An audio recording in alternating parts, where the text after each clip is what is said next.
So lads, Sam is resting in about 3rd or 4th in the jockey's table. Nigel, you're resting in about 6th or 7th in the trainer's table. It feels, Nigel, like this is a really good, proper season you're having. We are, and unexpected really, because a lot of our good old trusted ones have retired, and mostly all this is with young horses, so that's very exciting. Do you feed off that, Sam? Like when you're flying, stable's flying, obviously it's your stable. It just, everything comes together because in some ways you're separate. You're a jockey, Nigel's a trainer, but you're also a team. Yeah, I think at the start of the season, I think everything just seemed to really click. But obviously, very sadly, I like to move it. Was lost, and then we were then lost for a couple of weeks and didn't know where we were going to find the good horses. And before running any of the younger horses, we weren't sure what we had. Then Broadway Boy turned up, and then a lot of the bumper horses have started winning, and the novice hurdlers seem to step up. It's just in the whole system has really started to work as it always has. And amazing what can pop up, and obviously when you believe in each other, it just makes everything a little bit easier. Right, so the loss of I Like to Move It really seemed to hit home. You'll be used to losing horses, but with that animal, there just seemed to be more to it. What was it about that incident that just hurt more than perhaps most? It's an extraordinary thing, as you say, we have lost one or two over the years, but this hit harder than any horse we've ever lost. He just made so much to me. I bought him for very, very little money. And he was the kindest, most gentle horse. It was shocking, and we just adored that one. So it's interesting hearing Dad speak like that, because I think it's fair to say that Nigel's a man who, if he can use one word, will do so.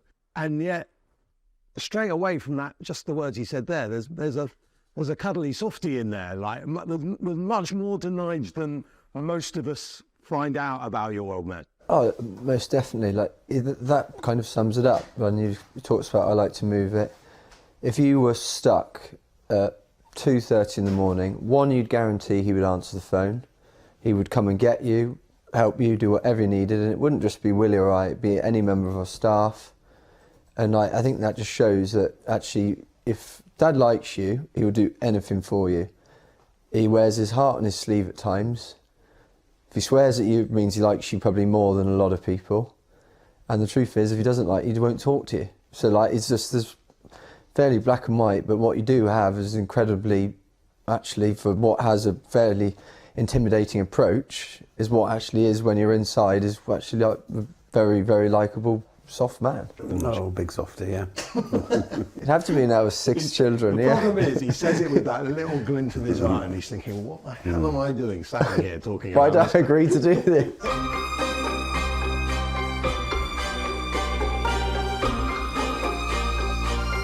Well, Willie, you're assistant trainer, but there's a sign, isn't there, that it could be Nigel Twiston-Davies and Willie Twiston-Davies on the licence. That's what you're aiming for, isn't it?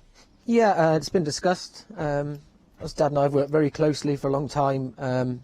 More so this year, I was sort of running the top yard of the years before, but we were always helping each other. I think as of the new season, it probably will be Nigel and Willie.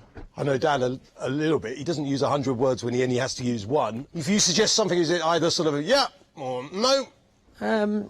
We talk about it a lot. He'll ask me what I think, and usually we'd end up agreeing. And then a lot of the time is we've got to keep moving with the times. Dad's very good at planning them, but if I see a horse and when I'm riding out that looks a bit quiet, I'll say, look, Dad, let's give that a couple of quiet days, and yeah, we agree on most things. That's the whole point. We work as a team, and we talk about everything together, from when we sit down in the morning and doing the lot lists to when we're doing the entries at 11:30, looking what races we might think are weak, and at 10 to 10, same with the declarations, when you're seeing if there's a race that could be stolen that you might not necessarily look that on entries. We're very lucky, as I say, we've got very, very good staff. We work them on a Tuesday and Friday. Dad and I are always there to see it all. Apart from that, it's just everybody knows what they've got to do. It's sort of, that's why we're lucky. It's routine, and all our staff step up. They know their horses better than Dad and I do. So if there is a little problem, they come and find us, and then we talk about it. I'm interested, Nigel, another thing, but your background. Well, I know you were a farmer and you had cows, but other than that, I don't really know how the cows became racehorses. All my life I've owed an awful lot of money, and probably the same as all of us. So we went basically broke farming.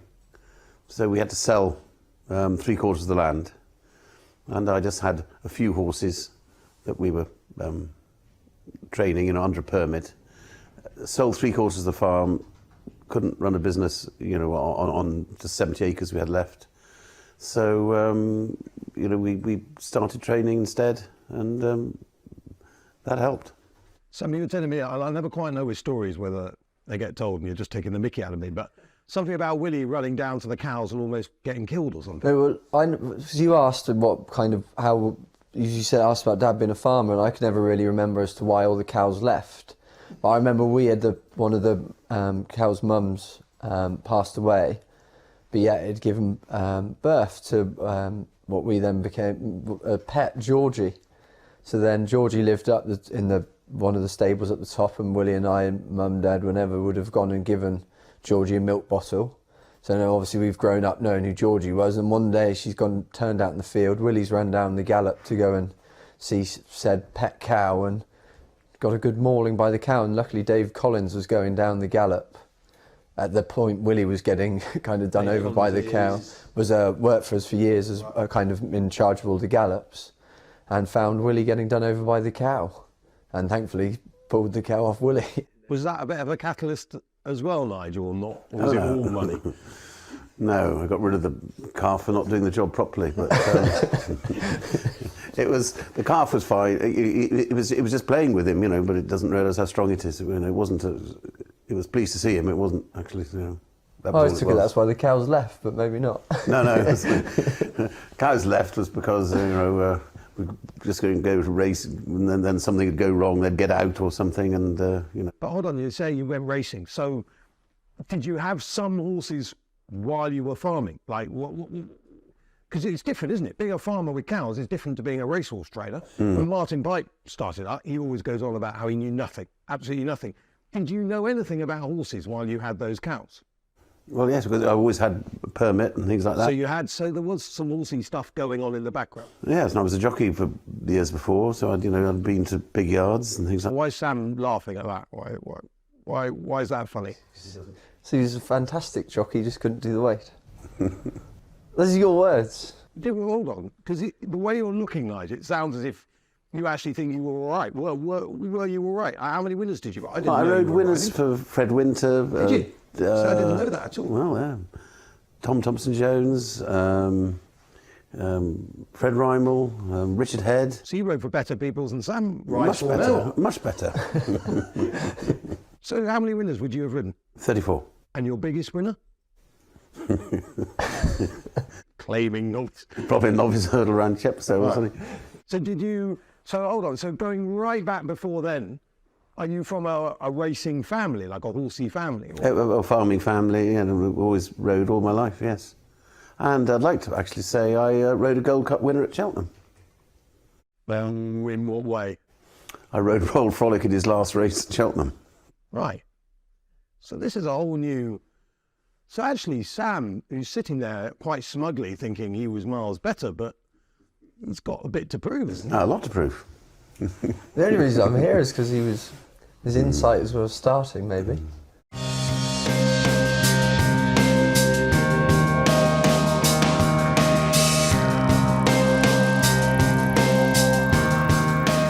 How would you have changed what you did then with a horse to what you do now with your horses? Obviously in those days we didn't have all-weather gallops, etc., nor did anybody really, so but it's the same sort of techniques, but I spent a year and a bit with Fred Rymels, and they were basically interval training. He did have a park, the gallop round, but the majority of the work was interval training. And did you want to be a jockey, or did you want to be a trainer, or was the jockey bit a bit of fun? No, I wanted to be a jockey, and I never really got the huge opportunities, and as I got older I got heavier.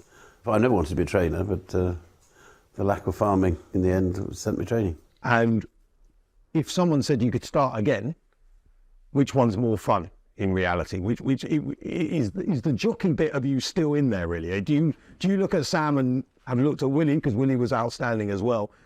Do you look at them and think, oh, I wish I'd managed to get to what Sam's managed to do? No, not really. Now, I think only in benefit of hindsight, you realise there's actually more to life than galloping around a field. Is there more to life than that, though, son? Yeah, definitely. Is there, though? That's what you have to remind yourself, is that there is so much more, that when you do get injured and you do step away from it and you're not involved with it every day, there is so much more going on. But when you're doing it from a day-to-day basis, it's amazing how selfish you do become and how much it does change your life. And I wouldn't be where I am without racing and the horses we've had as kids and the ponies and the kind of start we got. It is my life, yeah. Personality-wise, I see a little bit of Willie in Nigel. Some of the Willie can quick words, and also in some interviews, I've tried to speak to Willie. Right, you can go and speak to him now, and it's like Nigel in my ear. You're a bit different. You'll always come across at least as smiley-faced and happy, but I know underneath it all you have a burning ambition. Like, you want to be champion jockey, you want to be best of the best. You don't understand why people wouldn't use you in any race where you're not in it. Do you see that? Do you feel you're slightly different to Nige and Willie's a bit more like Nige? Yeah, they're a lot more punchy, whereas I'll try and... They would say probably use one word when I'd find three others to use. And I think what kind of, with the way I conduct myself, I want to do well, want to do better, I want to keep moving forward.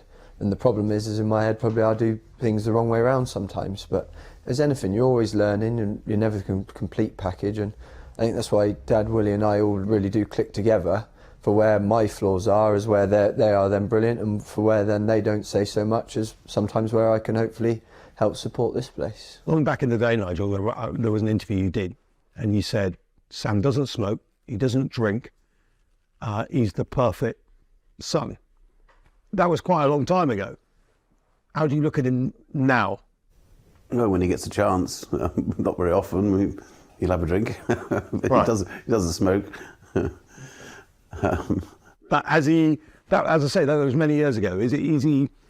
You see, with Sam, I've always thought he's kind of Mr. Nice Guy, isn't he? And in sport, wrongly in my opinion, but if you're Mr. Nice Guy, people have an opinion of you. Oh, he's Mr. Nice Guy, he'll never be hard enough to do this, which we all know is nonsense. He's not a nice guy in a way. He's bad-tempered. Is he? Well, it's the same as me, but he's so bad-tempered. Is he? This losing, he's got to. It makes me very angry, because he's got to grow up.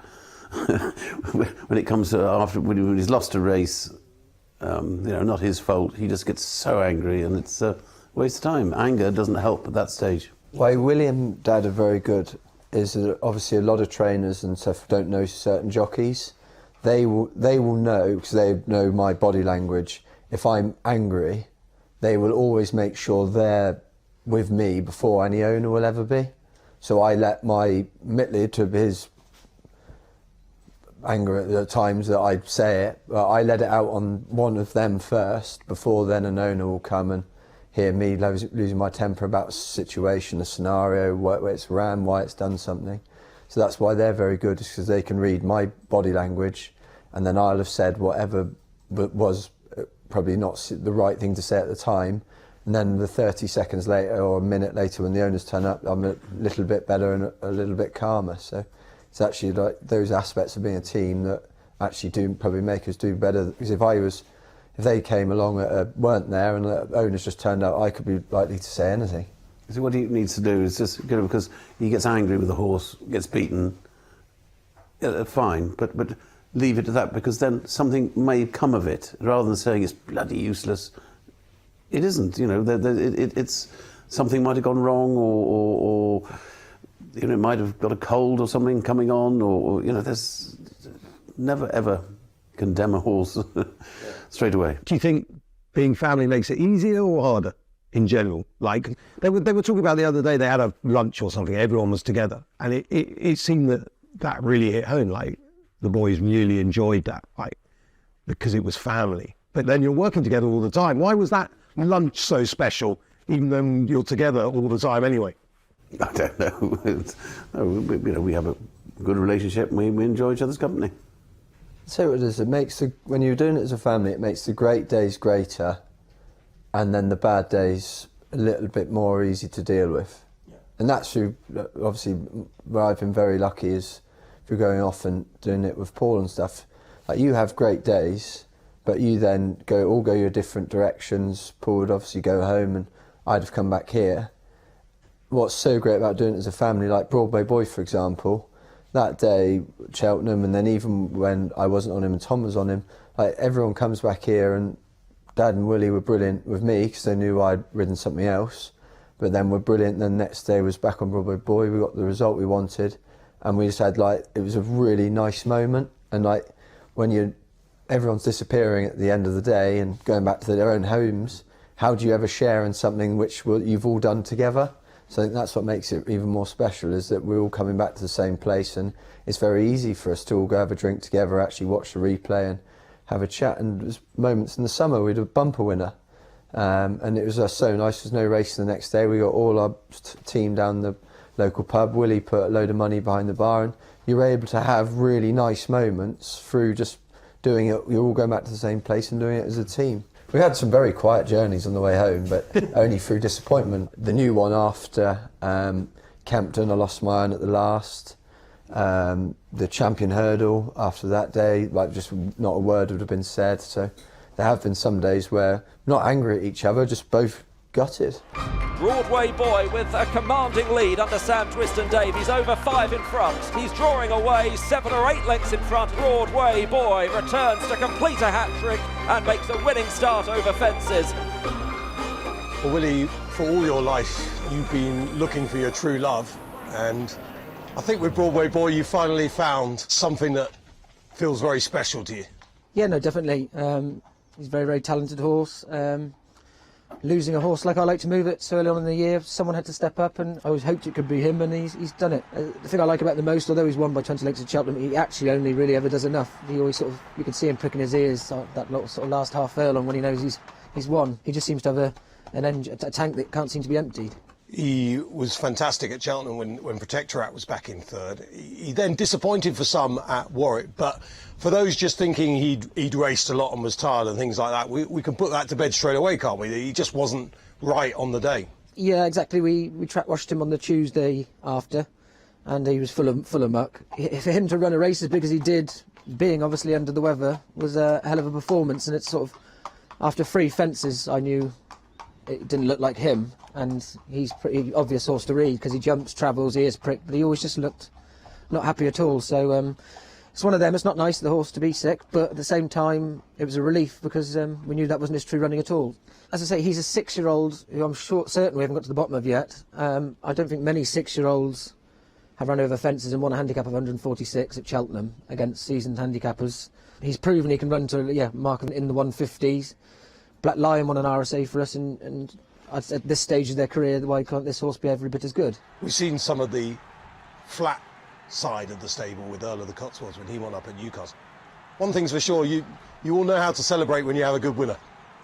It was just a hell of a story. He was a decent bumper horse, decent hurdle horse, then won a chase, and then all of a sudden all the racing was frozen off, and I said to Dad we should run him an all-weather bumper, and he beat Mengley Khan. Then all of a sudden we thought maybe we should run him on the flat, and he was third in a conditions race first time out. He won 3 in a row and then ended up going to win the all-weather finals championship, and it's just a great story and a really good day. So this season is going well. Is it just better horses? Is that it, Nigel? Have you changed anything up? Anything you're doing a bit differently to this time last year? What's made this season be a really good one? No, we haven't changed anything. No, just everything's all fallen into place at the right time. So you get up, what time in the morning you get up? 6 o'clock. How many lots? 4 or 5 lots. We talked about the new one just now. Do you feel that moment at Cheltenham was one that got away? Is that one that sticks in your mind as what might have happened if? I think so. It was tragic. It was no one's fault, but anyway, it happened. The champion hurdle has been my race we haven't won. We had a horse, and I'm trying to think Khyber Kim in there, and Binocular was sent back to Ireland because they couldn't train him, so and suddenly he comes back, wins the champion hurdle, and we were second, so if he'd stayed there we'd have been fine. Just went away for 2 weeks, came back and won the race. Been so many great days though, Sam, and Nigel's trained Grand National, Gold Cup, etc. The two Grand Nationals are Summit and Binderee. Can you remember those as a kid? Remember Binderee better, just being slightly older. We'd watched it at a friend's house, Binderee, and then the next day I was obviously remember the parades, obviously riding around the yard, and then Willie actually ended up falling off the hollow bottom pub roof. So we wanted the best view, so we jumped. Hugh Kelly had the pub at the time with Charlie Pettigrew, and we jumped out the window to sit on top of the kind of where you walk in to see it all, and Willie fell off, and there's so many memories of it. But yet then actually for the race itself, I've had to watch it back in years gone by just to remind yourself of actually what kind of happened, how it happened, and how great a day it was. As you all know, probably Dad was quite keen on giving up because it just wasn't really happening and wasn't making a lot of money. So it was just Binderee saved Willie and I. He's the reason we've ever been lucky enough to do this. How close were you to finishing at that point, like? We were, we'd told the owners we were stopping things, and Binderee goes and wins and changes the whole thing. And he's still out in the field now at 30.